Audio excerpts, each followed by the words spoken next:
আসসালামু আলাইকুম আরহামাতুল্লাহ। আলহামদুলিল্লাহি ওয়াহদাহ ওয়াসসালাতু ওয়াসসালামু আলা মান লা নাবিয়্যা বা'দাহ ওয়া আলা আলিহি ওয়া সাহবিহি আজমাইন।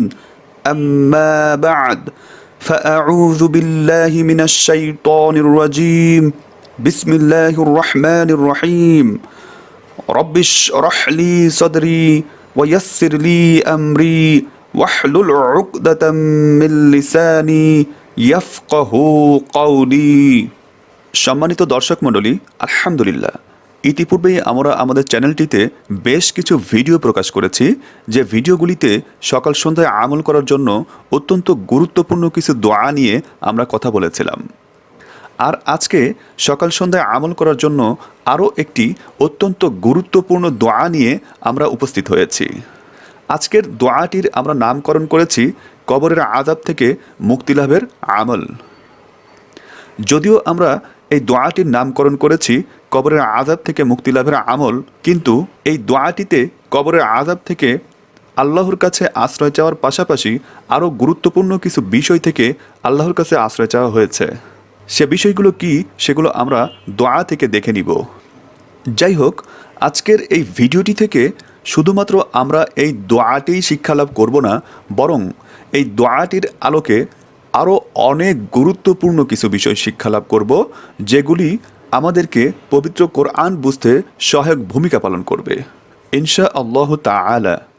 তো চলুন কথা না বাড়িয়ে এক নজরে দেখে নেই আজকের এই ভিডিওটি থেকে মূলত আমরা কি কি শিক্ষালাভ করতে যাচ্ছি। আলহামদুলিল্লাহ, এখন আমরা দেখে নিব আজকের ভিডিওটি থেকে মূলত আমরা কি কি শিক্ষালাভ করতে যাচ্ছি।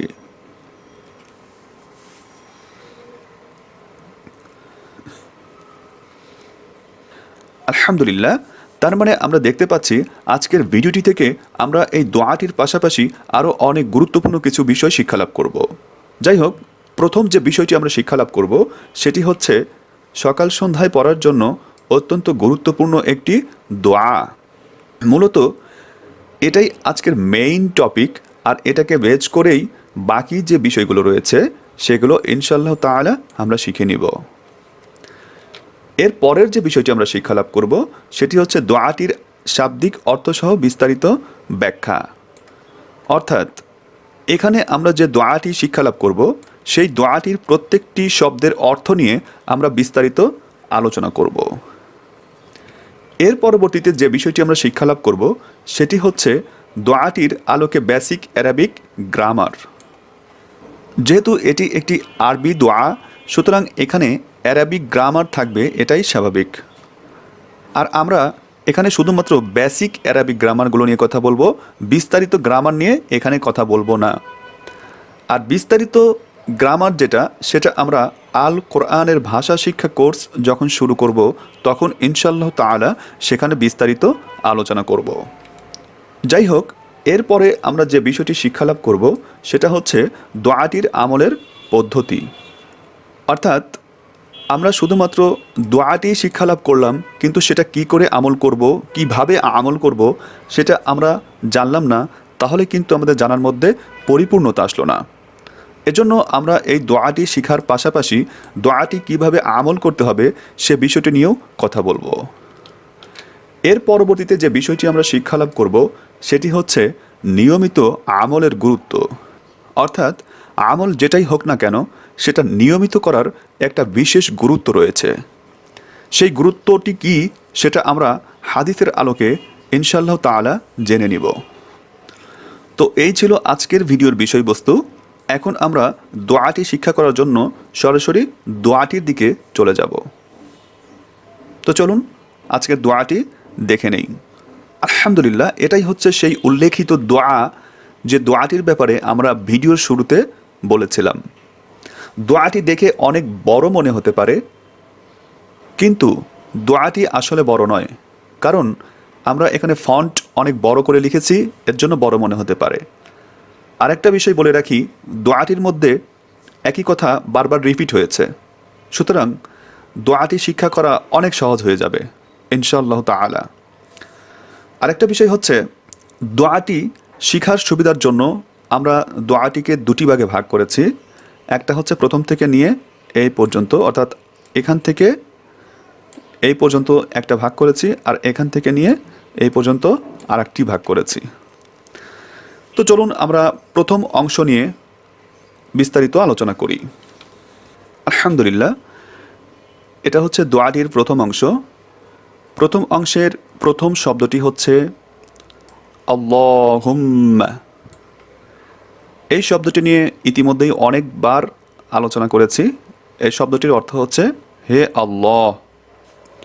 এর পরবর্তী অংশ হচ্ছে আফিনি।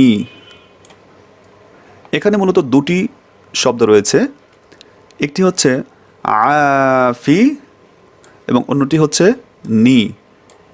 আমরা একদম প্রথম ভিডিওটিতে বলেছিলাম এই নি হচ্ছে নুন ইয়াজের নি, এটি হচ্ছে একটি সর্বনাম, আরবিতে যেটা কি বলা হয় দমির, আর ইংলিশে বলা হয় প্রোনাউন।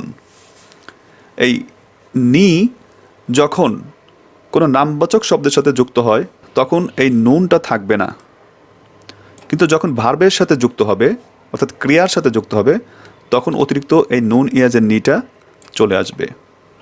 তো নুন ইয়াজের নি এটি হচ্ছে একটি অ্যাটাচড প্রোনাউন, আরবিতে যেটিকে বলা হয় দমিরুল মুত্তাসিল। আর নি এই শব্দটির অর্থ হচ্ছে আমাকে। আর আফি এটি হচ্ছে একটি ভার্ব, এটার অর্থ হচ্ছে আপনি নিরাপত্তা দিন। তার মানে পুরা অংশের অর্থ হচ্ছে আপনি আমাকে নিরাপত্তা দিন। আফিনি, আপনি আমাকে নিরাপত্তা দিন। আচ্ছা, আশা করি এই অংশটুকু সবাই বুঝতে পেরেছেন। তো চলুন পরবর্তী শব্দটি দেখে কি আছে। আচ্ছা, পরবর্তী অংশ, কারণ এখানে দুটি শব্দ রয়েছে, বাদানি। বাদান শব্দের অর্থ হচ্ছে শরীর, আর এই দেখুন এখানে ইয়া যুক্ত হয়েছে, ইয়া মানে আমার। বাদান যেহেতু শরীরের একটি নামবাচক শব্দ, আর দেখুন এখানে নুন ইয়াজের নিযুক্ত হয়েছিল, আর আফা এই শব্দটা হচ্ছে ভার্ব, আর এটা হচ্ছে নাউন। বাদান একটি নাউন আর আফা একটি ভার্ব। ভার্ব হওয়ার কারণে যে নুন ইয়াজের নি যুক্ত হয়েছিল, কিন্তু এখানে বাদান এটি একটি নাউন হওয়ার কারণে এখানে শুধুমাত্র ইয়া যুক্ত হলো। ইয়া মানে আমার, আর নি মানে আমাকে। আরেকটি বিষয় হচ্ছে, যেহেতু এই নামবাচক শব্দ এখানে এসেছে, নামবাচক শব্দের প্রথমে যেহেতু একটি প্রিপোজিশন রয়েছে ফি, তাহলে অবশ্যই এই নামবাচক শব্দের শেষ অক্ষরে জের যুক্ত হতে হবে। তো দেখুন এখানে শেষ অক্ষরে জের যুক্ত হয়েছে। আশা করি বিষয়টি আপনারা বুঝতে পেরেছেন। তাহলে বাদানি মানে আমার শরীরে, যেহেতু ফি আছে এর জন্য আমার শরীরের মধ্যে। তো আলহামদুলিল্লাহ, আশা করি এই অংশটুকু আপনারা বুঝতে পেরেছেন। এর পরবর্তী শব্দটি হচ্ছে দেখুন আবার আল্লাহুম্মা, হে আল্লাহ।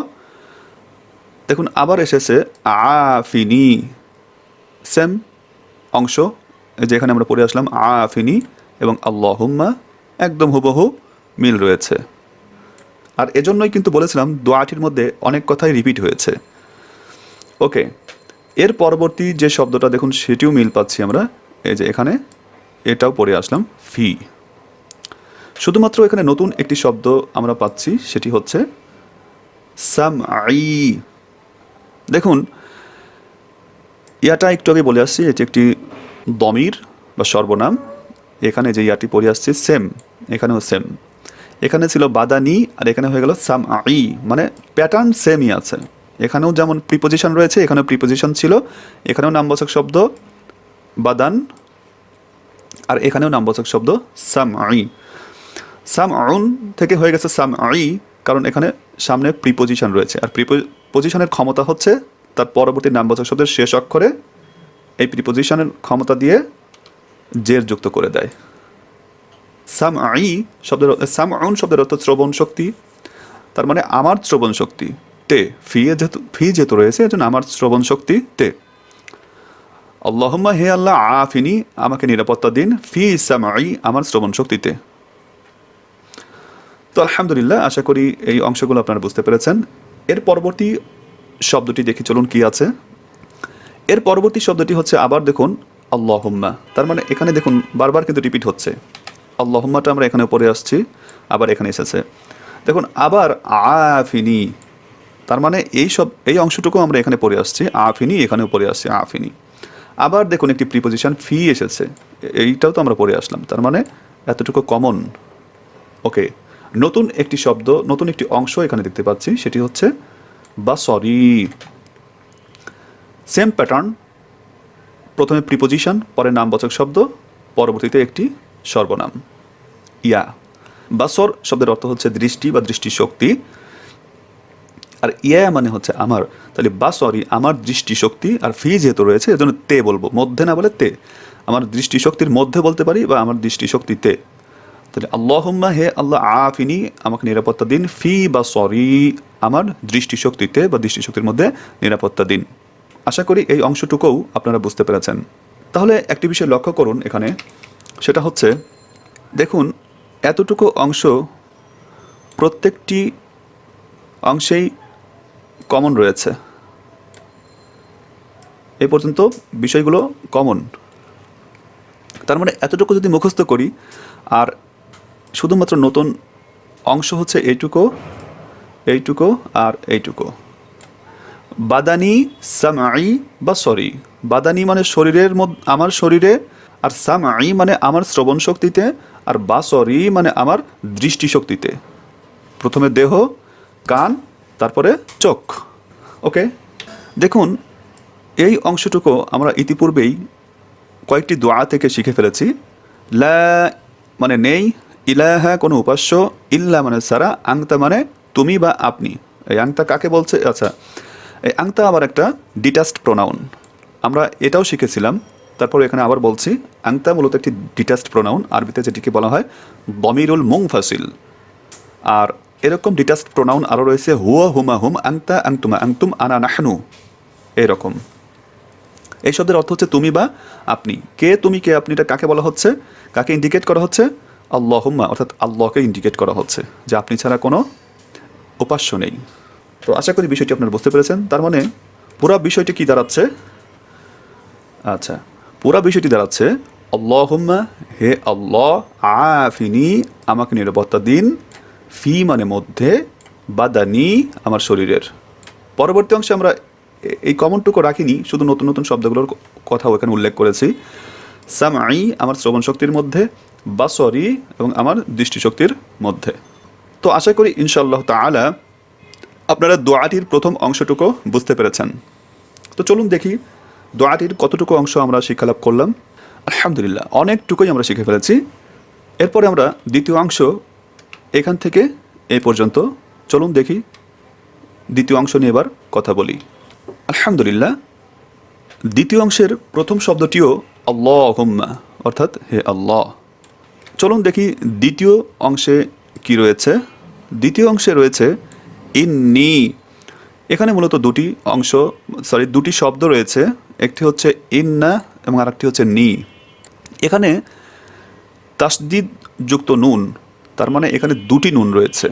একটা হচ্ছে আলিফের সাথে সংযুক্ত, একটা হচ্ছে ইয়ার সাথে সংযুক্ত। দুটি নুনকে একসঙ্গে ভাবে পড়ার জন্য তাসদিদ যুক্ত করা হয়েছে। ইন্নী, ইন্না শব্দের অর্থ নিশ্চয়ই, বা আর নুন যে নি মানে নিশ্চয়, আমি।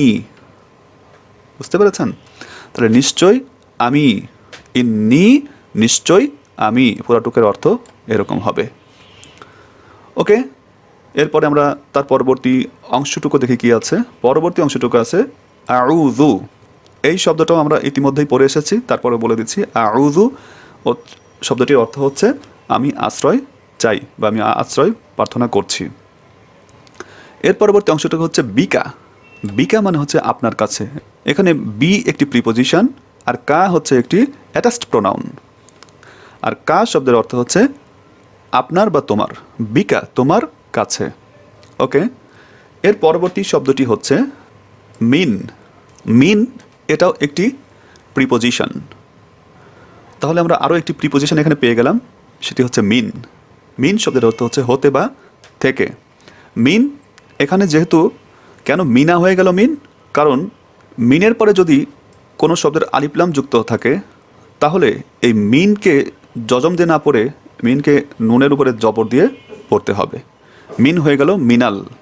এই যে মিনাল মানে উচ্চারণের সুবিধার জন্য, পড়ার সুবিধার জন্য হয়ে গেল মিনাল। মিন আল এরকম তো হতো না। এই কারণে যখন মনে রাখবেন মিনের পরে যখন আলিফলাম যুক্ত কোনো শব্দ আসবে, তখন এই মিন হয়ে যাবে না, মিনা হয়ে যাবে, তাহলে মিনাল হয়ে গেল। তাহলে মিন শব্দের অর্থ হচ্ছে থেকে, আর মিন একটি প্রিপোজিশন। এর পরবর্তী শব্দটি হচ্ছে আল কুফরি। দেখুন আল কুফর অর্থাৎ কুফর, ঠিক আছে। তো এটাও একটা নামবাচক শব্দ। এই কারণেই দেখুন এই মিনের ক্ষমতা দিয়ে নামবাচক শব্দের শেষ অক্ষরে জের প্রদান করেছে, র জের রি হয়ে গেছে। কুফ রু না হয়ে কুফ র না হয়ে কুফ রি হয়ে গেল কেন? কারণ এই শব্দের প্রথমে একটি প্রিপোজিশন মিন রয়েছে, এ কারণে। ওকে, এখানে আরও একটি বিষয় আমরা বলছি, সেটি হচ্ছে যখন কোনো নামবাচক শব্দের শুরুতে আল যুক্ত থাকে তখন সেই শব্দটি মূলত ডেফিনেট নাউন হিসেবে থাকে।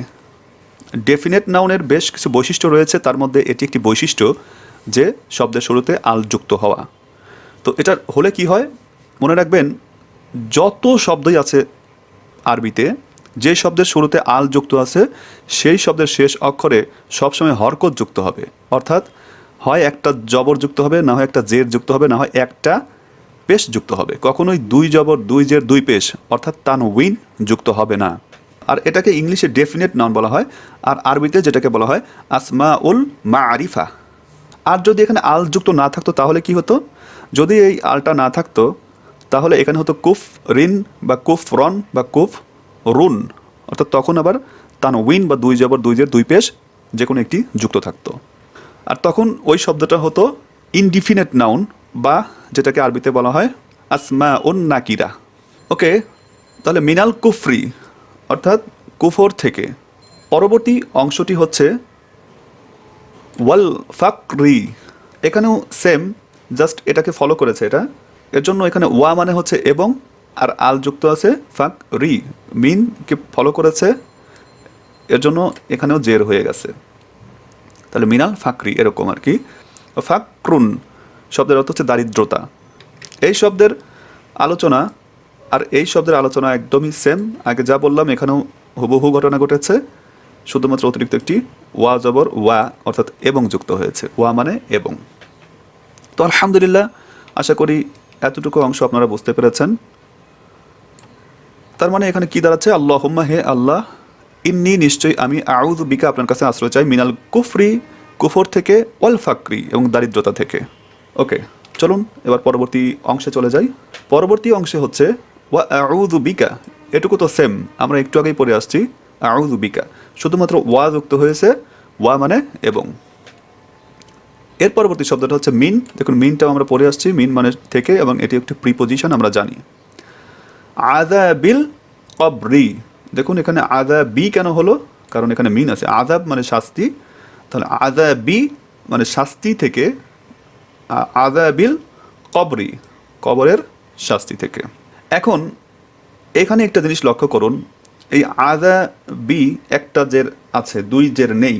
আপনারা এখানে বলতে পারেন যে একটু আগে বললেন আল যুক্ত হলে এখানে একটা জবর একটা জের একটা পেশ হয়, কিন্তু এখানে তো আল যুক্ত নেই, তবুও কেন একটা জবর একটা জের একটা পেশ হলো? এর কারণ হচ্ছে এইখান থেকে এই পর্যন্ত একটা টার্ম হয়েছে, এখানে একটা ফ্রেজ বাক্য হয়েছে। আর এই ধরনের ফ্রেজ বাক্য লিখতে গেলে এভাবে লেখা যায়। ফ্রেজটাকে বলা হয় পসেসিভ ফ্রেজ, ইংলিশে বলা হয় পসেসিভ ফ্রেজ, আর আরবিকে বলা হয় আল মুরাক্কাবুল ইদফি। একটা হচ্ছে মুদফ, আরেকটি হচ্ছে মুদফুন ইলাহি। এটা হচ্ছে মুদফ এখানে, আর এইটুকে বলা হচ্ছে মুদফুন ইলাহি আরবিতে। আর পুরো অংশটুকুকে বলা হবে আল মুরাক্কাবুল ইদফি। তো এই বিষয়টির অর্থ কি দাঁড়ায়? আযাবিল কবরি, আযাবিল কবরি অর্থাৎ কবরের শাস্তি। এখানে পেশ হতো আযাবুল কবরি হতো, কিন্তু এখানে প্রিপোজিশন থাকার কারণে এটা বি হয়ে গেছে, জের হয়ে গেছে, কিন্তু মূলত এখানে পেশ থাকতো। আর মুরাক্কাবুল ইদফির একটা বৈশিষ্ট্য হচ্ছে মুদাফুন ইলাহি সবসময় মাজরুরুন বা জের যুক্ত হবে। এই যে দেখুন এখানে জের যুক্ত হয়েছে, এখানে জের যুক্ত হয়েছে মূলত এই প্যাটার্নের কারণে, মুরাক্কাবুল ইদফি হওয়ার কারণে, কিন্তু এখানে জের যুক্ত হয়েছে প্রিপোজিশনের কারণে।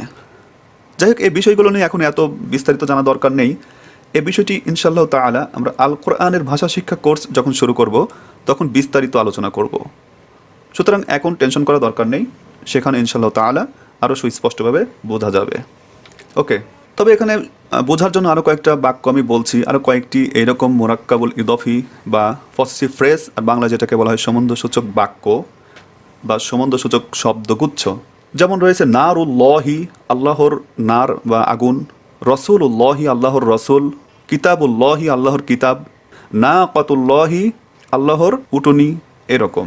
তো আশা করি এই বিষয়টি আপনারা বুঝতে পেরেছেন। পবিত্র কোরআনে এরকম টার্ম অনেক বহু রয়েছে, এজন্য এখানে বিষয়টি উল্লেখ করে দিলাম। তো চিন্তা করবেন না, ইনশাআল্লাহ তাআলা আল কোরআনের ভাষা শিক্ষা কোর্সে শুরু করার সময় তখন আমরা ইনশাআল্লাহ তাআলা বিস্তারিত আলোচনা করব। ওকে, এরপরে যে অংশটুকু রয়েছে সেটা আমরা দেখছি বারবারই আসছে। প্রথম অংশেও এটুকু ছিল, দ্বিতীয় অংশেও এটুকু রয়েছে, লা ইলাহা ইল্লা আনত, আপনি ছাড়া কোনো উপাস্য নেই। যাই হোক, সম্পূর্ণ অংশটুকু থেকে আমরা তাহলে কি বুঝতে পারলাম? আল্লাহুম্মা, হে আল্লাহ, ইন্নী, নিশ্চয় আমি, আউযু, আমি আশ্রয় চাই, বিকা, তোমার কাছে, মিনা বা মিন বা মিনা হতে, আল কুফরি, কুফরি থেকে, ওয়াল ফাকরি, দারিদ্রতা থেকে। তারপরের অংশটুকু আমরা এখানে লিখিনি, কারণ কমন অংশ ছিল এটুকু, এর জন্য ওটুকু বাদ দিয়েছি। নতুন শব্দ হচ্ছে আযাবি, শাস্তি, কবরি, কবরের, বুঝতে পারছেন, কবরের শাস্তি থেকে। দেখুন, এই মুরাক্কাবুল ইদফির ব্যাপারটা বাংলায় যদি বলি তাহলে কি হয়, যখন দুটি নামবাচক শব্দের সাথে সমন্বয় করা হয়, যেমন আমার বাড়ি, আমার ঘর, অর্থাৎ এ ধরনের শব্দগুচ্ছে প্রথম শব্দটির শেষ অক্ষরে সাধারণত কি থাকে, বসন্ত র যুক্ত থাকে বা এর যুক্ত থাকে, কিন্তু ইংলিশে অ্যাপোস্ট্রফি এস বা অফ এরকম থাকতে পারে। যেমন আল্লাহর আগুন, ফায়ার অফ আল্লাহ বা আল্লাহস ফায়ার, এরকম বিষয়টি। আপনারা আশা করি বুঝতে পেরেছেন এই বিষয়টি ইনশাআল্লাহ তাআলা। যতটুকু আমার সাধ্য ছিল ততটুকু বোঝানোর চেষ্টা করেছি, তবে ইনশাআল্লাহ তাআলা আমরা আল কোরআনের ভাষা শিক্ষায় এই বিষয়গুলো নিয়ে আরও বিস্তারিত আলোচনা করব।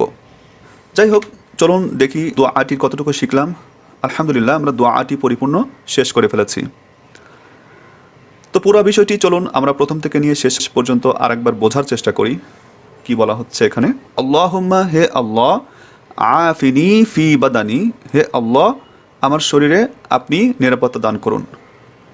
এর পরবর্তী অংশে বলা হচ্ছে আল্লাহুম্মা আফিনি ফি সামঈ, হে আল্লাহ, আমার শ্রবণ শক্তিতে আপনি নিরাপত্তা দান করুন। এর পরবর্তী অংশে বলা হচ্ছে আল্লাহুম্মা আফিনি ফি বাসরি, হে আল্লাহ, আমার দৃষ্টিশক্তিতে আপনি নিরাপত্তা দান করুন। এর পরবর্তী অংশ লা ইলাহা ইল্লা আনত, আপনি ছাড়া কোনো উপাস্য নেই। ওকে, এর পরবর্তীতে বলা হচ্ছে আল্লাহুম্মা ইন্নী আউযু বিকা, হে আল্লাহ, নিশ্চয়ই আমি আপনার কাছে আশ্রয় চাচ্ছি, মিনাল কুফরি, কুফর থেকে, ওয়াল ফাকরি, এবং দারিদ্রতা থেকে, ওয়া আউযু বিকা, এবং আমি আপনার কাছে আরও আশ্রয় চাচ্ছি, মিন আযাবিল কবরি, কবরের শাস্তি থেকে, লা ইলাহা ইল্লা আনত, আপনি ছাড়া কোনো উপাস্য নেই। আলহামদুলিল্লাহ, আশা করি আপনারা এই দোয়াটি বুঝতে পেরেছেন। আর অবশ্যই আপনারা দোয়াটি সকাল সন্ধ্যা 3 বার করে আমল করবেন। দোয়াটির রেফারেন্স আমরা এখানে উল্লেখ করেছি এবং হাদিস নাম্বার সহ এখানে উল্লেখ করেছি। অবশ্যই আপনারা হাদিস নাম্বার দেখে দেখে যাচাই করে নেবেন, কারণ যে কেউ একটা আমলের কথা বলল আর আপনারা সেদিকে ছুটে যাবেন, এই কাজ কখনোই করবেন না। যত বড় হুজুর কেন না হয়, যত বড় মৌলানা কেন না হয়, যত বড় আমল কেন না হয়, আপনি অবশ্যই যাচাই বাছাই করে নেবেন যে এটা কোরআন হাদিস দ্বারা প্রমাণিত কিনা। আল্লাহ আমাদেরকে এরকমভাবে যাচাই বাছাই করে সঠিক শুদ্ধ আমল করার তৌফিক দান করুক। এ পর্যায়ে যে বিষয়টি আমরা বলতে চাচ্ছি সেটি হচ্ছে, দেখুন, এই দোয়াটিতে এমন এমন অঙ্গের উপরে আল্লাহ সুবহানাহু তাআলার কাছে নিরাপত্তা চাওয়া হয়েছে, যেই অঙ্গগুলো কাল কিয়ামতের ময়দানে মানুষের কর্ম সম্পর্কে তাদের বিরুদ্ধে সাক্ষ্য দেবে। সেই অঙ্গগুলো কি, যেগুলো আমরা একটু আগে দোয়াতে দেখলাম, অর্থাৎ শ্রবণ শক্তি, দৃষ্টিশক্তি এবং মানুষের চামড়া, এগুলো কাল কিয়ামতের ময়দানে মানুষের কর্ম সম্পর্কে তাদের বিরুদ্ধে সাক্ষ্য দেবে। এ বিষয়ে পবিত্র কোরআনে সূরা ফুসসিলাত 20 নং আয়াতে বলা হয়েছে, হাত্তা ইযা মা জাউহা শাহিদা আলাইহিম সামউহুম ওয়া আবসারুহুম ওয়া জুলুদুহুম বিমা কানু ইয়ামালুন। আল্লাহু আকবার। বলা হচ্ছে হাত্তা ইযা মা জাউহা, অবশেষে যখন তারা সেখানে পৌঁছে যাবে, অর্থাৎ জাহান্নামের কাছে পৌঁছে যাবে, শাহিদা আলাইহিম সামউহুম, তাদের বিরুদ্ধে সাক্ষ্য দেবে তাদের শ্রবণ শক্তি। দেখুন, এই বিষয়টি কিন্তু আমরা দোয়াতে পড়লাম যে আল্লাহুম্মা আফিনি ফি সামঈ, হে আল্লাহ আমার শ্রবণ শক্তিতে তুমি নিরাপত্তা দান করো, অর্থাৎ আমার শ্রবণ শক্তি দিয়ে যেন, আমার কান দিয়ে যেন আমি এমন কোনো পাপ করে না ফেলি যার জন্য কাল কিয়ামতের ময়দানে সে আমার বিরুদ্ধে সাক্ষ্য দেয়। এরপরে বলা হচ্ছে ওয়া আবসারুহুম, অর্থাৎ তাদের দৃষ্টিশক্তিও তাদের বিরুদ্ধে সাক্ষ্য দেবে। দেখুন, এই বিষয়টিও কিন্তু আমরা দোয়াতে আল্লাহ তাআলার কাছে নিরাপত্তা চাইলাম। সেটা হচ্ছে আল্লাহুম্মা আফিনি ফি বাসরি, হে আল্লাহ আমার দৃষ্টিশক্তিতে তুমি নিরাপত্তা দান করো, অর্থাৎ আমার দৃষ্টি দিয়ে যেন আমি এমন কোনো পাপ করে না ফেলি যার জন্য কাল কিয়ামতের ময়দানে সে আমার বিরুদ্ধে সাক্ষ্য দেয়। এরপরে বলা হচ্ছে ওয়া জুলুদুহুম, এবং তাদের চামড়াগুলো তাদের কর্মের বিরুদ্ধে সাক্ষ্য দেবে। আমরা কিন্তু দোয়াতে এই কথাটিও বলেছি আল্লাহুম্মা আফিনি ফি বাদানি, হে আল্লাহ আমার শরীরে তুমি নিরাপত্তা দান করো। তো চামড়া তো শরীরেই থাকে, তো সেখান থেকেও কিন্তু আল্লাহ তাআলার কাছে নিরাপত্তা চাচ্ছি। এরপরে বলা হচ্ছে বিমা কানু ইয়ামালুন, কি বিষয় মানুষের বিরুদ্ধে সাক্ষ্য দেবে, সেটা হচ্ছে বিমা কানু ইয়ামালুন, তারা যা করতো, অর্থাৎ তারা এইগুলো দিয়ে যা যা করতো, তাদের চোখ দিয়ে তাদের কান দিয়ে তারা যে ধরনের কাজ করত, যে ধরনের পাপ করত, সেগুলো সম্পর্কে কাল কিয়ামতের ময়দানে এরা তাদের বিরুদ্ধে সাক্ষ্য দেবে। আল্লাহু আকবার। হাত্তা ইযা মা জাউহা শাহিদা আলাইহিম সামউহুম ওয়া আবসারুহুম ওয়া জুলুদুহুম বিমা কানু ইয়ামালুন, অবশেষে যখন তারা জাহান্নামের কাছে পৌঁছে যাবে তখন তাদের কান, তাদের চোখ, তাদের চামড়া তাদের বিরুদ্ধে তাদের কৃতকর্ম সম্পর্কে সাক্ষ্য দেবে। আল্লাহ তাআলা আমাদেরকে এই সমস্ত বিষয়গুলো থেকে নিরাপত্তা দান করুক, আমিন। দেখুন, শুধুমাত্র মানুষের চোখ, কান এবং চামড়াই সাক্ষ্য দেবে না, বরং আরও কিছু বিষয় রয়েছে যে বিষয়টি পবিত্র কোরআনের অন্য একটি সূরা, সূরা ইয়াসিন 65 নং আয়াতে বলা হচ্ছে আল ইয়াওমা নাখতিমু আলা আফওয়াহিহিম ওয়া তুকাল্লিমুনা আইদিহিম ওয়া তাশহাদু আরজুলুহুম বিমা কানু ইয়াকসিবুন। এখানে বলা হচ্ছে আল ইয়াওমা নাখতিমু আলা আফওয়াহিহিম, আজকে আমি তাদের মুখের উপরে মোহর মেরে দেব, মানে তাদের মুখ বন্ধ করে দেব। আল্লাহ তাআলা বলতেছেন তাদের মুখ বন্ধ করে দেব। এরপর কি হবে? ওয়া তুকাল্লিমুনা আইদিহিম, তাদের হাত আমার সাথে কথা বলবে। ওয়া তাশহাদু আরজুলুহুম বিমা কানু ইয়াকসিবুন, এবং তাদের পা তাদের কৃতকর্ম সম্পর্কে তাদের বিরুদ্ধে সাক্ষ্য দেবে। আল্লাহু আকবার। আল্লাহ পাক আমাদেরকে এ থেকে আশ্রয় দান করুক। তার মানে বুঝতেই পারছেন আজকের এই দোয়াটি কত গুরুত্বপূর্ণ একটি দোয়া। সুতরাং অবশ্যই অবশ্যই সকাল সন্ধ্যায় 3 বার করে এই দোয়াটি অবশ্যই আমল করবেন। এখন যে কথাটি বলবো সেটি হচ্ছে এই সকাল সন্ধ্যা বলতে মূলত কোন সময়টির কথা বলা হচ্ছে। তো চলুন আমরা কোরআন এবং হাদিসের আলোকে দেখে নেই সকাল সন্ধ্যার আমল বলতে কোন সময়ের আমলের কথা বলা হচ্ছে এবং সেই সময়ে আমলের গুরুত্ব কত বেশি। ইনশা আল্লাহু তাআলা আমরা এখান থেকে জেনে নিতে পারবো সকাল সন্ধ্যা এই সময়টা বলতে মূলত কোন সময়ের কথা বলা হচ্ছে। আমরা পবিত্র কোরআন থেকে এখানে একটি আয়াত নিয়ে এসেছি, সেটি হচ্ছে সূরা তাহা আয়াত নং 130। এখানে বলা হচ্ছে ফাসবির আলা মা ইয়াকুলুন ওয়াসাব্বিহ বিহামদি রাব্বিকা ক্বাবলা তুলুইশ শামসি ওয়া ক্বাবলা গুরুবিহা। অর্থাৎ আল্লাহ পাক রাসূল সাল্লাল্লাহু আলাইহি ওয়াসাল্লামকে সান্ত্বনা দিয়ে বলছেন ফাসবির আলা মা ইয়াকুলুন, তারা যা বলে সে বিষয়ে আপনি ধৈর্য ধারণ করুন, সবর করুন। রাসূল সাল্লাল্লাহু আলাইহি ওয়াসাল্লামকে কাফেররা নানা কথা বলে কষ্ট দিত এবং নানা ধরনের কাজ করে কষ্ট দিত। এর জন্য রাসূল সাল্লাল্লাহু আলাইহি ওয়াসাল্লামকে আল্লাহ পাক সান্ত্বনা দিচ্ছেন ফাসবির, আপনি সবর করুন, আলা মা ইয়াকুলুন, তারা যা বলে সে বিষয়ের উপর আপনি সবর করুন। এরপরে আল্লাহ পাক বলছেন ওয়াসাব্বিহ বিহামদি রাব্বিকা, এবং তোমার প্রতিপালকের প্রশংসা সহ তাসবিহ পাঠ করো। কখন পড়বে? ক্বাবলা তুলুইশ শামস, ক্বাবলা তুলুইশ শামস, অর্থাৎ সূর্যোদয়ের পূর্বে। তাহলে এখানে একটা কিন্তু সময় আমরা পেয়ে গেলাম। তারপরে বলা হচ্ছে অকবলা গুরুবিহা, এবং তা অস্ত যাওয়ার পূর্বে।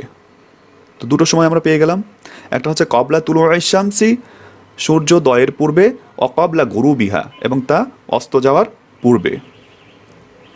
তো আশা করি আপনারা এই আয়াতটা বুঝতে পেরেছেন। আমি তারপরে আরেকবার বলছি, আল্লাহ পাক রাসূল সাল্লাল্লাহু আলাইহি ওয়াসাল্লামকে বলছেন ফাসবির আলা মা ইয়াকুলুন, তারা যা বলে সে বিষয়ের উপরে আপনি সবর করুন, ধৈর্য ধারণ করুন। ওয়াসাব্বিহ বিহামদি রব্বিকা, এবং তোমার প্রতিপালকের প্রশংসা সহ তাসবিহ পাঠ করো। ক্বাবলা তুলুইশ শামসি, সূর্যোদয়ের পূর্বে, অক্বাবলা গুরুবিহা, এবং তা অস্ত যাওয়ার পূর্বে। তো আমরা দুটো সময় পেয়ে গেলাম। এবার দেখি এই সময়ে আমল করার ক্ষেত্রে হাদিসে কি বলে। এখানে একটি হাদিস উল্লেখ করেছি আমরা, সেটি আমরা পড়ছি সকাল সন্ধ্যার ফজিলত হিসেবে। আনাস রাদিয়াল্লাহু আনহু হতে বর্ণিত, তিনি হাদিসটি রাসূল সাল্লাল্লাহু আলাইহি ওয়াসাল্লামের থেকে মারফু হিসেবে বর্ণনা করেছেন। তিনি বলেন, কোনো গোষ্ঠী যারা জিকির করছে তাদের সাথে ফজরের সালাতের পরে সূর্য ওঠা পর্যন্ত সময় বসা আমার কাছে ইসমাইলের বংশধরের 4 জন দাস মুক্তির থেকেও বেশি প্রিয়। সুবহানাল্লাহ। অনুরূপভাবে কোনো গোষ্ঠী যারা জিকির করছে তাদের সাথে আসরের সালাতের পরে সূর্য ডোবা পর্যন্ত সময় বসা আমার কাছে 4 জন দাস মুক্তির থেকেও বেশি প্রিয়। সুবহানাল্লাহ। হাদিসটি আবু দাউদ থেকে নিয়েছি আমরা, এখানে হাদিস নাম্বার আমরা উল্লেখ করে দিয়েছি, এবং শায়খ আলবানী হাদিসটিকে হাসান বলেছেন। তো আলহামদুলিল্লাহ, আমরা জেনে গেলাম সকাল সন্ধ্যা এই সময়টা বলতে মূলত কোন সময়ের কথা বলা হচ্ছে এবং সেই সময় আমলের ফজিলতটা কী। তো আমরা যারা এই দোয়াগুলোর উপরে আমল করব সেগুলো ইনশাআল্লাহ তাআলা আমরা চেষ্টা করব যে সূর্যোদয়ের পূর্বে তেলাওয়াত করা সকালে, এবং সন্ধ্যার ক্ষেত্রে সূর্যাস্তের পূর্বে অর্থাৎ আসরের সালাতের পরে পাঠ করার। তবে কেউ যদি সূর্যোদয়ের পরে পড়তে চান পড়তে পারেন, হয়তো কোনো একটা সমস্যার কারণে সময়টা পার হয়ে যেতে পারে, তো সেক্ষেত্রে আপনি পড়তে পারেন, কোনো সমস্যা নেই ইনশাআল্লাহ তাআলা, কিন্তু কখনো পড়া বাদ দেবেন না। এবং কেউ যদি চান মাগরিবের পরে পড়তে পারেন, কিন্তু তবুও পড়া বাদ দেবেন না ইনশাআল্লাহ তাআলা। যাই হোক, আলহামদুলিল্লাহ, এখন আমরা কিছু নিয়মকানুন দেখব। দোয়াটি পাঠ করার ক্ষেত্রে কিছু নিয়মকানুন আমরা এখন দেখে নেব। আচ্ছা, প্রথম কথায় বলা হচ্ছে এখানে অর্থ বুঝে দোয়াটি মুখস্থ করে নেবেন। প্রতিদিন সকালে ফজরের সালাতের পরে এবং সন্ধ্যায় আসরের পর থেকে মাগরিব সালাতের পর পর্যন্ত এই দোয়াটি পড়তে পারবেন। আর মুখস্থ না হওয়া পর্যন্ত দোয়াটি দেখেই পড়তে পারবেন, কোনো সমস্যা নেই। মহিলারা ঋতুস্রাব অবস্থাতেও দোয়াটি পড়তে পারবেন, কোনো বাধা নেই। অনেকেই বলতে পারেন যে এই সময় আবার দোয়া পড়ব অপবিত্র অবস্থায়, কিন্তু ওই সময়টাই বেশি বেশি বেশি করে দোয়া পড়বেন। কেননা শয়তান কিন্তু পবিত্র অবস্থায় ধোঁকা দিতে পারে না, যখন অপবিত্র অবস্থায় থাকেন তখনই ধোঁকা দেয়। তার মানে ওই সময়টা শয়তান ধোঁকা দেওয়ার একটা সময় আপনাদেরকে, যেন শয়তান ধোঁকা না দিতে পারে, এর জন্য বেশি বেশি করে ওই সময় দোয়া দরুদ পড়তে থাকবেন। তো অবশ্যই এই দোয়াটি তখন পড়বেন, আর কোনো সমস্যা নেই, বাধা নেই এটা। এর পরবর্তীতে যে ব্যাপারটা বলা হচ্ছে, পরিপূর্ণ ফজিলত অর্জনের জন্য দোয়াটি নিয়মিত পড়তে হবে। অর্থাৎ আজকে পড়লাম কালকে পড়লাম না, বা সকালে পড়লাম সন্ধ্যায় পড়লাম না, সন্ধ্যায় পড়লাম সকালে পড়লাম না, 2 দিন পড়লাম 3 দিন পড়লাম না, 1 সপ্তাহ পড়লাম পরবর্তী সপ্তাহে পড়লাম না, এরকম নয়। এরকম হলে পরিপূর্ণ ফজিলত অর্জন করা যাবে না। কারণ পরিপূর্ণ ফজিলত অর্জন করার জন্য আপনাকে অবশ্যই নিয়মিত দোয়াটি পড়তে হবে। তো নিয়মিত পড়ার ব্যাপারে একটা ফজিলত এসেছে হাদিসে, সেটি কি চলুন আমরা এবার একটু দেখে নিই। নিয়মিত আমলের ব্যাপারে একটি হাদিস আমরা এখানে উল্লেখ করেছি, সেটি হচ্ছে আন আয়েশাতা আন্নাহা ক্বালাত সুইলা আন-নাবিয়্যু সাল্লাল্লাহু আলাইহি ওয়াসাল্লাম আইয়ুল আ'মালি আহাব্বু ইলাল্লাহ ক্বালা আদওয়ামুহা ওয়া ইন ক্বাল। অর্থাৎ আয়েশা রাদিয়াল্লাহু আনহা তিনি বলেন, সুইলা আন-নাবিয়্যু সাল্লাল্লাহু আলাইহি ওয়াসাল্লাম, নবী সাল্লাল্লাহু আলাইহি ওয়াসাল্লামকে জিজ্ঞেস করা হলো, আইয়ুল আ'মালি আহাব্বু ইলাল্লাহ, আল্লাহর কাছে সর্বাধিক প্রিয়, অধিক প্রিয় আমল কোনটি? আহাব্বু সবচেয়ে প্রিয়, সবচেয়ে ভালোবাসার আমল কোনটি? তখন রাসূল সাল্লাল্লাহু আলাইহি ওয়াসাল্লাম বললেন, ক্বালা আদওয়ামুহা, তিনি বললেন যেটা নিয়মিত করা হয়, আদওয়ামুহা যেটা নিয়মিত করা হয়, ওয়া ইন ক্বাল যদিও তা সামান্য হয়, যদিও তা অল্প হয়, কিন্তু সেটা নিয়মিত। তার মানে ওই আমলটাই আল্লাহর কাছে সবচাইতে প্রিয়, যে আমলটা নিয়মিত করা হয় কিন্তু সেটা যদিও অল্প হয়। অনেক আমল করা জরুরি নয়, কিন্তু নিয়মিত আমল করা জরুরি। কেউ একজন অল্প আমল নিয়মিত করেন, এটা আল্লাহর কাছে অনেক প্রিয়, কিন্তু কেউ একজন অনেক আমল করে কিন্তু সেটা নিয়মিত নয়, আজকে করে কালকে নাই, এখন করে পরে নাই, সকালে করে বিকালে নাই, এরকম আমল আল্লাহর কাছে প্রিয় নয়। এর জন্য চেষ্টা করবেন আমল যতটুকু করেন না কেন অবশ্যই সেই আমলটুকু নিয়মিত করার চেষ্টা করবেন। তো আলহামদুলিল্লাহ আমাদের ভিডিওটি শেষ করতে হচ্ছে, আমরা শেষ পর্যায়ে চলে এসেছি। শেষে এসে আমরা একটি কথা বলতে চাচ্ছি, সেটি হচ্ছে আপনারা যদি এভাবে শিখতে পছন্দ করেন এবং এভাবে আপনারা শিখতে পারেন, তাহলে অবশ্যই আমাদেরকে ভিডিওর কমেন্ট করে জানাবেন। আমরা ইনশাআল্লাহ তাআলা পরবর্তীতে এরকম আরও অনেক ভিডিও আনার চেষ্টা করব। আল্লাহ আমাদেরকে তৌফিক দান করুক। যাই হোক, শেষ করতে হচ্ছে। সকলকে আল্লাহ পাক ভালো রাখুক, সুস্থ রাখুক, পরিপূর্ণ ঈমান এবং আমলের উপরে রাখুক, সেই দোয়া রইল। সুবহানাল্লাহি ওয়া বিহামদিহি, সুবহানাকাল্লাহুম্মা ওয়া বিহামদিকা, নাশহাদু আল্লা ইলাহা ইল্লা আনতা, নাস্তাগফিরুকা ওয়া নাতুবু ইলাইক। আসসালামু আলাইকুম ওয়া রাহমাতুল্লাহ।